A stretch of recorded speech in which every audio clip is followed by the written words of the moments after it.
What's up, everybody? It's the Alex Leak and Friends NFL podcast, back for another week. I'm your host, Alex Leak, and this is the 2019 Week 14 San Francisco 49ers at the New Orleans Saints. The 10-2 Niners at the 10-2 Saints.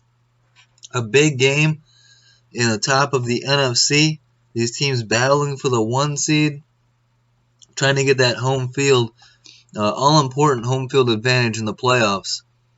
The Saints, coming off of 2 years in a row with, heartbreaking losses in the postseason. And they're trying to fix that by, getting to the promised land, getting to the Super Bowl this year, taking that next step. And a big part of that is getting home field advantage. You need every advantage you can get for these, all-important win-or-go-home games in January. So, a big game here, 49ers at Saints. I picked the Saints to win this game based on home field advantage, and I trusted, veteran Drew Brees and Sean Payton over Kyle Shanahan and Jimmy Garoppolo. But let's get into this game, as it turned out to be quite an exciting game. Saints quarterback Drew Brees opens it up with a 38-yard touchdown pass on the opening drive to veteran tight end Jared Cook. Just like that, they're up 7-0. 49ers quarterback Jimmy Garoppolo responds with a 6-yard touchdown pass to wide receiver Kendrick Bourne. It's 7-7. Drew Brees, a 26-yard touchdown pass to Jared Cook. Jared Cook's second touchdown catch of the game already. Sean Payton decides to go for the 2-point conversion, but it's no good. Bad decision. Just play straight up. I hate it when these coaches get cute. Try to go for extra points, a 2-point conversion. Just kick the extra point, get the 7, and play defense. Instead, they missed the 2-point conversion, so it's a 6-point 49er lead, 13-7. My thoughts are this: you're at home, you've got the crowd behind you. No need to be cute. No need to do extra stuff. Just play football. And this is where Sean Payton loses me from time to time. Getting greedy, wanting an extra, wanting that extra point on the 2-point conversion, but there's no need for it. Instead, you end up losing a point. So it's not like you don't have a good kicker. Trust your kicker. Take the 7. Drew Brees then tosses a 3-yard touchdown pass to tight end Josh Hill, and it's 20-7 lead. Didn't go for 2-point conversion here. Took the extra point, and it's a 13-point lead, 20-7. Jimmy Garoppolo responds with a 75-yard touchdown pass to veteran wide receiver Emmanuel Sanders to cut the lead to 20-14. Then the Saints head coach Sean Payton decides to go for it on 4th and goal from the 49ers' 1-yard line. Drew Brees, quarterback, sneaks it for a touchdown to go up 27-14. Again here, I would have been super tempted to just kick the field goal, go up 23-14. Your greediness in this position, if you don't get it, then it's a 20-14 score and the Niners take over. I get that you would pin them at the 1-yard line, but I understand wanting to be aggressive, but you got to look at the score sometimes, and a field goal there puts you up 2 scores. I like being up 2 scores, so any chance I get to do that, I don't care if it's by 13 or if it's by 9. I want to be up 2 scores. And so it works out for Sean Payton here, going for it on 4th and goal from the 1-yard line. But I would be tempted to go for 3 there. There's a reason you didn't get into the end zone on the first 3. But, like I said, it worked out, so I can't criticize it too hard. Emmanuel Sanders for the Niners throws a 35-yard touchdown pass to running back Raheem Mostert to cut the lead to 27-21. Interesting to see Emmanuel Sanders throw a touchdown here. But we all know that he's capable of doing it. We've seen it before. Then Raheem Mostert would run in for a 10-yard touchdown, and the Niners would have themselves a 28-27 lead going into the half. So at halftime, 49ers 28, Saints 27. In the third quarter, Saints kicker Will Lutz makes a 55-yard field goal, and the Saints retake the 30-28 lead.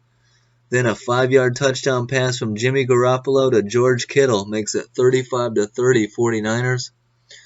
Will Lutz for the Saints hits a 48-yard field goal, cuts the lead to 35-33. And then again, I just feel like Sean Payton, was too aggressive in this game.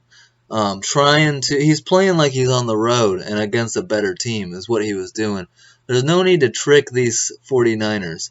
There's no need to be super aggressive at home. Just play football.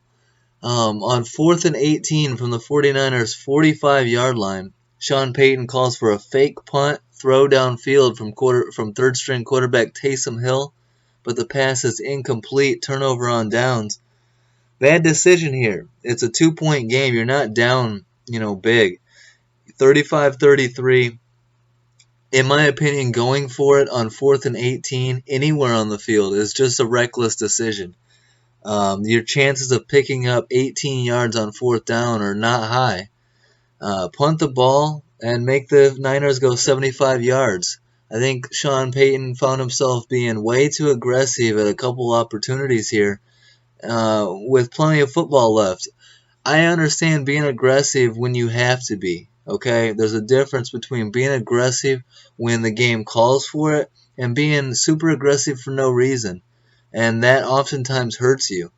And I feel like Sean Payton was too aggressive in this game. The Saints should have won this game, but in my opinion, I put it on the head coach. I feel like he was too aggressive and hurt his team in the end. Going for it on 4th and 18 here is just stupid. Like I called it before, it's reckless. Punt the ball and play defense. I understand the defenses aren't doing anything, but you give the Niners a short field there. Garoppolo takes advantage and throws a 6-yard touchdown pass to Kendrick Bourne. Bourne's second catch of the game for a touchdown. And it's 42-33, Niners by 9 now. And going back to, that 2-point conversion, it would have been 8.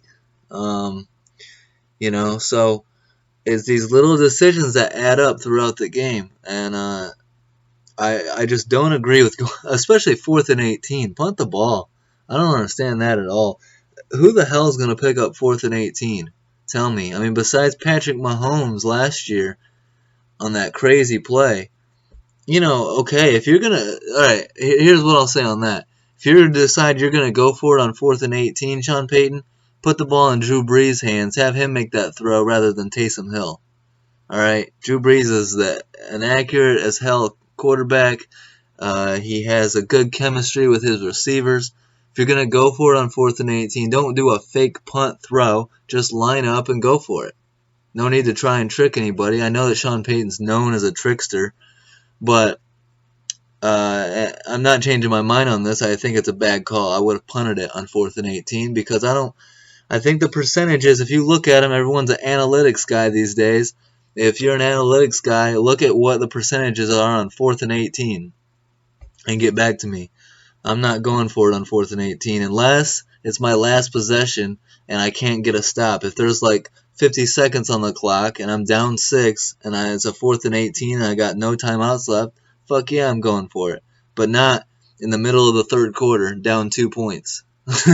Anyways, rant over on that one. I could go on for hours on that. Then Drew Brees responds. Down 9, Drew Brees throws a 21-yard touchdown pass to wide receiver Michael Thomas. Cuts the lead to 42-40. No 2-point conversion here. 2-point game. I mean, obviously, it wouldn't have done anything to get the 2-point conversion, but with how super aggressive Sean Payton's calling this game, and these guys have been calling it all year long, nothing would surprise me. Robbie Gould hits a 41-yard field goal to put the Niners up 5, 45-40.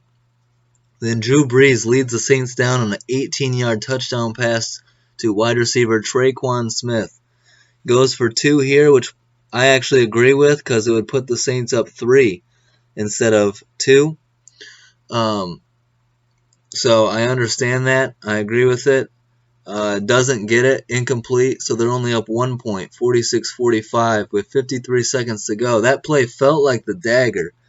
But the Niners come back. Garoppolo throws a 53-yard pass to tight end George Kittle. Tack on a 15-yard face mask. This was like a superhero play by George Kittle. Getting yanked on his face mask the whole, time he's trying to run. With guys all on him. Refuses to go down. With the penalty, it gets it down to the Saints' 14-yard line. Just catastrophic play by the Saints. And if you don't get that face mask there, it's at least a longer field goal attempt for Robbie Gould. Instead, Robbie Gould gets an easy 30-yard field goal. Yeah, he's missed the most field goals of his career this year, but you give Robbie Gould a 30-yarder, and that shit's money. So he hits it as time expires, and the Niners defeat the Saints 48-46 in the Mercedes-Benz Superdome. A huge win for the Niners. Big confidence-building game for the Niners. They got to be feeling really excited about where they're going at this point. A big win for them to, along with a Seahawks loss, take control of the NFC West. The winner of that division, that's going to be huge for, it's a big difference between a 1 or a 2 seed and a 5 seed. So, big game, big win for the Niners on the road in the Superdome, a place that is very tough to win on the road.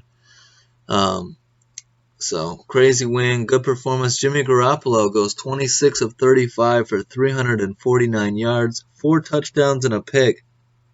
And the Niners improved to 9-0 when Jimmy Garoppolo throws for 275 or more yards.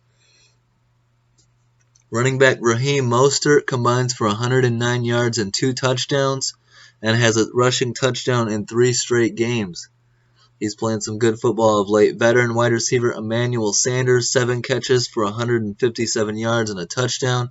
Great acquisition by the Niners to get him. Star tight end George Kittle catches 6 for 67 yards and a touchdown. Wide receiver Kendrick Bourne catches 3 for 18 yards and 2 touchdowns.